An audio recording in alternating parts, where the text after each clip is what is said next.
Hello friends, welcome back to my channel. I am Arshika और मैं इस वीडियो में आपको डिस्ट्रीब्यूटिव प्रोनाउन, डेमोस्ट्रेटिव प्रोनाउन और इंडेफिनिट प्रोनाउन के बारे में बताऊंगी। पिछली वीडियो में मैंने आपको चार प्रोनाउन के काइंड्स बता दिए थे। वो थे पर्सनल प्रोनाउन, पोजेसिव प्रोनाउन, दो मैंने एक में बताया था, और रिफ्लेक्सिव प्रोनाउन और इंफिनिटिव प्रोनाउन, चारों को मैंने बता दिया था। Personal pronoun I, we, you, he, she, it और दे को पर्सनल प्रोनाउन कहा जाता है। और मैंने एक चार्ट बनवाया था, उसको आप देखेंगे तो आपको ज़्यादा कुछ समझ में आ जाएगा। पोजेसिव प्रोनाउन कौन कौन से होते हैं और वो कैसे होते हैं, आपको ज़्यादा समझ में आ जाएगा। पोजेसिव प्रोनाउन पोजीशन दिखाने के लिए होता है, जैसे रिकॉर्ड दिखाने के लिए। रिफ्लेक्सिव और इम्फेटिक में मैंने आपको डिफरेंस बताया था।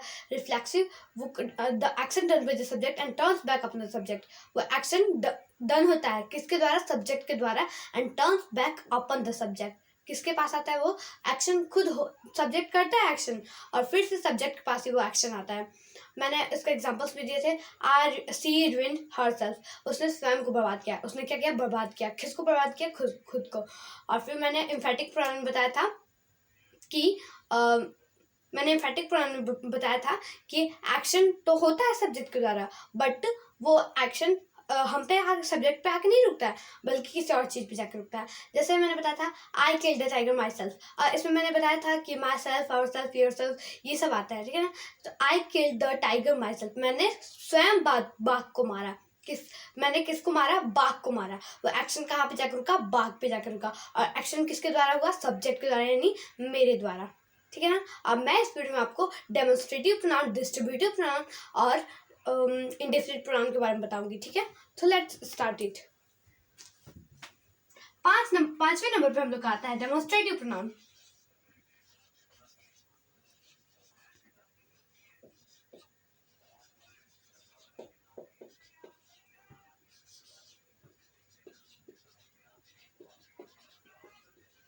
डेमोन्स्ट्रेटिव प्रोनाउन का मतलब होता है संकेतवाचक सर्वनाम, जिसमें कुछ व्यक्ति, वस्तु, जानवर वगैरह, किसी भी चीज को, किसी भी ऑब्जेक्ट को हम लोग इंगित करते हैं, सूचित करते हैं, संकेत करते हैं। The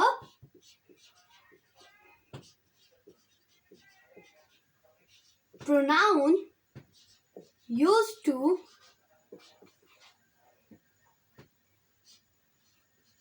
point out the object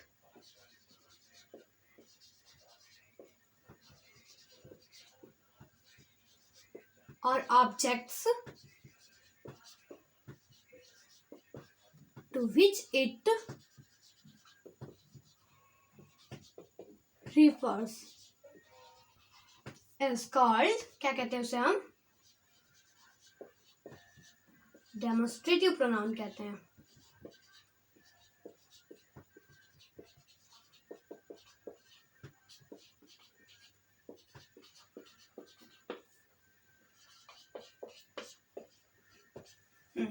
demonstrative pronoun संकेतवाचक सर्वनाम।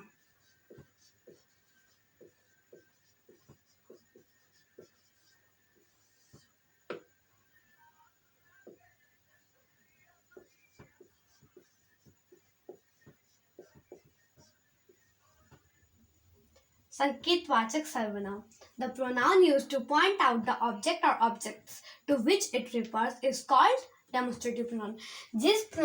जिस सर्वनाम का यूज किसी भी व्यक्ति, वस्तु को इंगित, सूचित या निर्देशित करने के लिए किया जाता है, उसे हम क्या कहते हैं? संकेतवाचक सर्वनाम कहते हैं, यानी डेमोन्स्ट्रेटिव प्रोनाउन कहते हैं। फॉर एग्जाम्पल ले लीजिए, और इसमें मैं आपको बता दूं कि इसमें दिस, दैट, दिस, दोज, इन्हीं चारों का प्रयोग होता है। अंडरस्टैंड?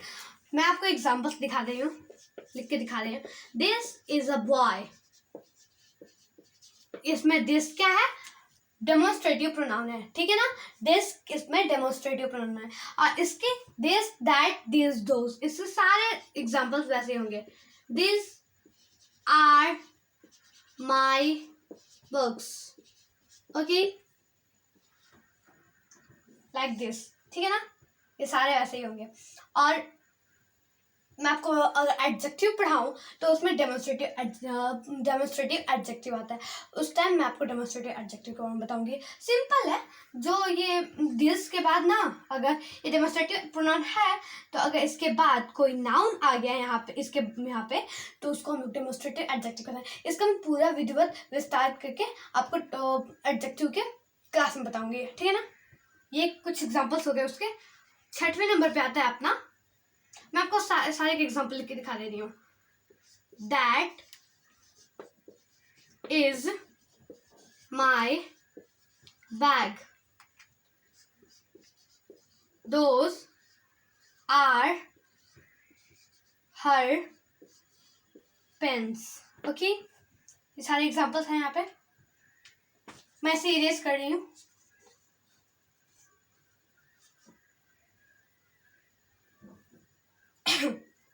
मैं इसे इरेज कर रही हूँ। मैंने इसे यहाँ पे इरेज कर दिया। और मैं आपको अब बताने वाली हूँ इंडेफिनिट प्रोनाउन के बारे में। 7 नंबर पे आता है हम लोग का, 7 ना, नहीं 6 नंबर पे आता है अपना indefinite pronoun.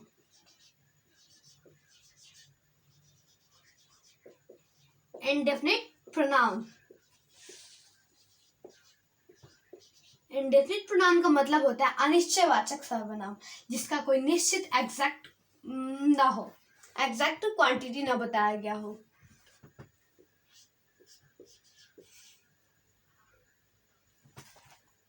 The indefinite pronoun, the indefinite pronoun refers to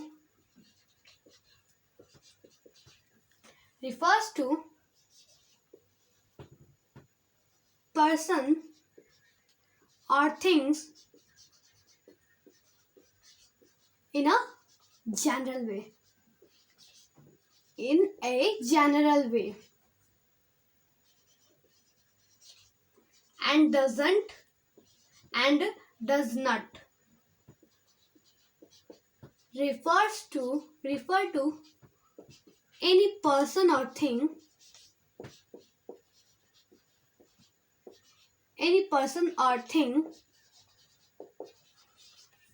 in particular.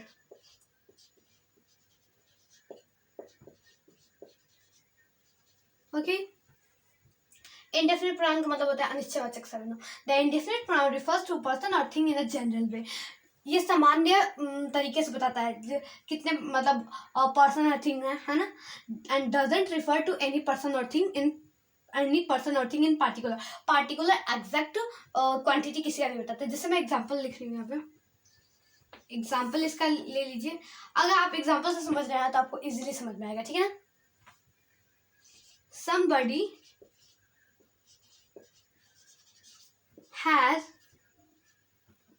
somebody has stolen my pen. Somebody has stolen my pen. Nobody has come to my birthday party. To नहीं होगा, in my birthday party. In my birthday party. somebody और nobody यहाँ पे क्या है, indefinite pronoun है। इसका भी इंडेफिनिट एडजेक्टिव देता है। अगर इसके बाद अगर नाउन लग गया तो वो हो जाएगा, ठीक है ना, एडजेक्टिव में चला आएगा।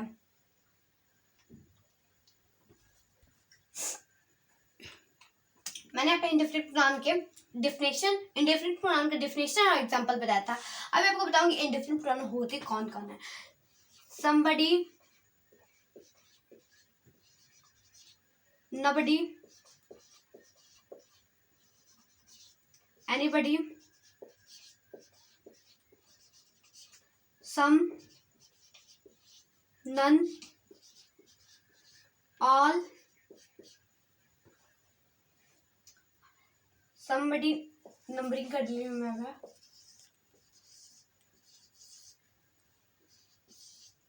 ये सारे क्या होते हैं अपने ये क्या होता है अपने इंडेफिनिट प्रोनाउन होता है।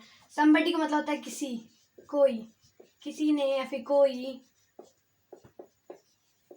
अंडरस्टैंड? कोई। नबडी का मतलब होता है कोई नहीं, किसी ने नहीं। एनीबडी का मतलब होता है, एनीबडी का मतलब ये होता है किसी ने। सम का मतलब होता है कुछ, नन का मतलब होता है नन का मतलब होता है कोई नहीं, ऑल का मतलब होता है सभी। यहाँ पे किसी एग्जैक्ट नंबर का एग्जैक्ट नंबर नहीं ना बता रहे कि नहीं हम 4 हैं तो 4 ही हैं, हम 5 हैं तो 5 ही हैं, नहीं बता रहे ना यहाँ पे। समबडी किसी ने, यहाँ पे इंडेफिनिट है, अनिश्चित है, किसी का यहाँ पे बोध नहीं हो रहा है, तो इसलिए ये हो गया, ये हो गया, ये हो गया, ये हो गया, ये हो गया, ये सारे अपना आएंगे इंडेफिनिट प्रोनाउन में, ठीक है ना। अब मैं आपको नेक्स्ट वीडियो में इंडेफिनिट प्रोनाउन मैंने बता दिया यहाँ पे। अब मैं आपको नेक्स्ट वीडियो में डिस्ट्रीब्यूटिव प्रोनाउन और आगे पढ़ाऊंगी, ठीक है ना। तब तक के लिए थैंक यू। और अगर आपको मेरी वीडियो पसंद आए तो लाइक और चैनल को सब्सक्राइब जरूर कीजिएगा।